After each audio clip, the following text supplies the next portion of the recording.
چې موږ او تاسو ته دوه عظیم نعمتونه په نن ورځ باندې را نصیب کړل. یو د جمعې ورځ او یو یوم عاشورا لسم محرم الحرام چې موږ او تاسو ورته وایو.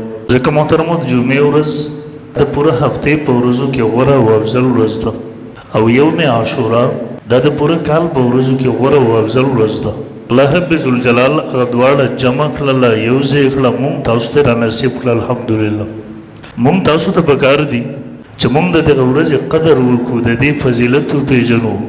په دې کې کوم مسنون اعمال د رسول الله صلی الله علیه وسلم نه نقل دي هغه پوره کړو، موږ او تاسو په دې باندې عمل وکړو. اول نمبر ابن عباس رضی الله عنهما راوي دی، فرمایي نبی علیہ الصلوۃ والسلام په دې ورځ د روزې ډېر زیات اهتمام کوو. رمضان مبارک نه وروسته یوې ورځې د روزې دومره اهتمام د الله پیغمبر صلی الله علیه وسلم نه دی کړی څومره چې یوم عاشورا د لسم محرم الحرام یې کړی. صیام یوم فضله علی غیره الا هذا اليوم یوم عاشورا. دویم یو حدیث کې رسول الله صلی الله علیه وسلم بخپله وفرمیل صیام یوم عاشورا انی احتسب علی الله ان یکفر السنة التي قبله. د دې ورځې د روزې زه د الله نه امید ساتم چې الله به په دې سره د یو کال تیر کال ګناهونه الله رب ذوالجلال معاف کړي. مخکې بار بار په دې باندې مونږ بحث کړی دی چې واړه ګناهونه ورنه مراد دي، لوی ګناهونه نه دي مراد، ځکه هغه په توبې سره معاف کېږي. د چا حق دی هغه ته حق ادا که په هغې سره به معافي کېږي، صرف په توبې ویستلو سره د هغې معافي نه کېږي. دلته واړه ګناهونه مراد دي کوم چې هغه د حقوقو سره تعلق نه ساتي. دویم نمبر محترمو په دې ورځ موږ روژه ولې نیسو؟ دا د روژې فضیلت په دې ورځ ولې راغلی دی؟ زموږ ډېر ساده مسلمانان دي د هغوی خیال دا وي چې په دې ورځ حضرت حسین رضی الله عنه د رسول الله صلی الله علیه وسلم شهید شوی دی، د کربلا واقعه شوې ده، نو بس د دې وجې نه د روژې فضیلت راغلی نه.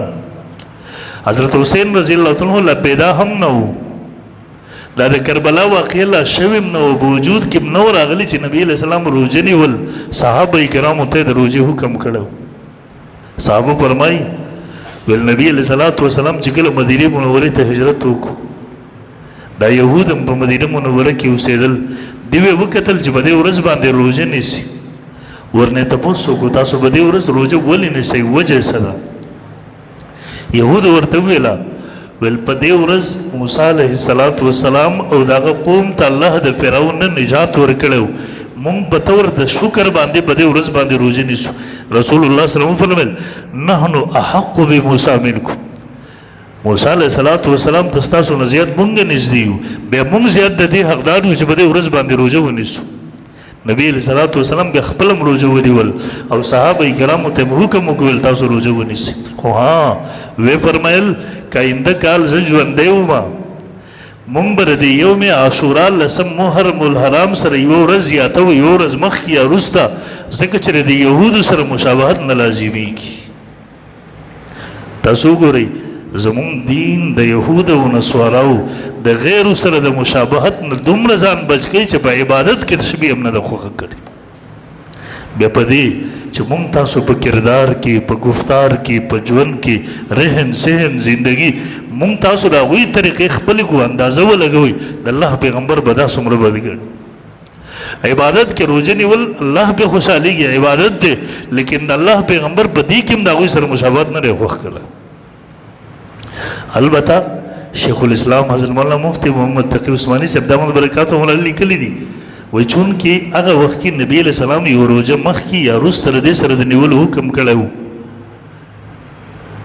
د دې سره د مشابهت نه د بچ کېدو دپاره چې یهودو به په دې ورځ روژه نیول. اوس چونکې یهود هغه روژه نه نیسي، نو که سړی صرف د لسم محرم الحرام دا روژه ونیسي نو دا هم صحیح ده، دا هم کافي ده، مخکې وروسته ورسره د روژې نیولو ضرورت نشته دی، ځکه هغه مشابهت یره نشته دی.